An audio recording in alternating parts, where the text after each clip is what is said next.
नमस्कार. ॲस्ट्रोस्टारमध्ये मी धनश्री कुलकर्णी आपणा सर्वांचं स्वागत करते. आपण नवीन शृंखलेमध्ये राशीनुसार शिवउपासना कशी करायची हे पाहत आहोत. आत्तापर्यंतच्या 3 व्हिडिओंमध्ये आपण सूर्य महाराजांची, चंद्र महाराजांची तसेच मंगळ महाराजांची उपासना पाहिली.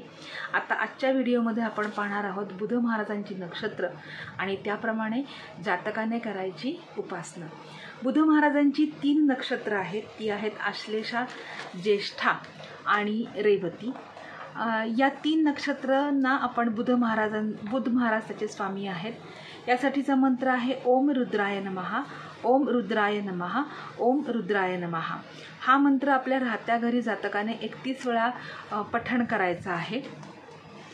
तसंच उमामहेश्वर स्तोत्र ह्या स्तोत्राचं एकदा आपल्या राहत्या घरी पठण करायचं आहे.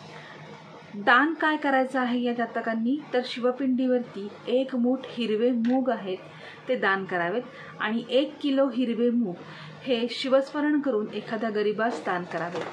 या प्रकारच्या उपासनेमुळे जातकांना काय फलप्राप्ती होईल, तर नक्षत्राप्रमाणे सर्व शुभ फळे त्यांना मिळतील आणि त्याचप्रमाणे त्यांच्या आयुष्यामध्ये उन्नती होईल. ही माहिती आवडली असल्यास माझ्या चॅनलला लाईक, शेअर आणि सबस्क्राईब करायला विसरू नका. अशाच प्रकारची आणखीन माहिती जाणून घेण्याकरता पुढच्या भागामध्ये पुन्हा भेटूयात. तोपर्यंत धन्यवाद.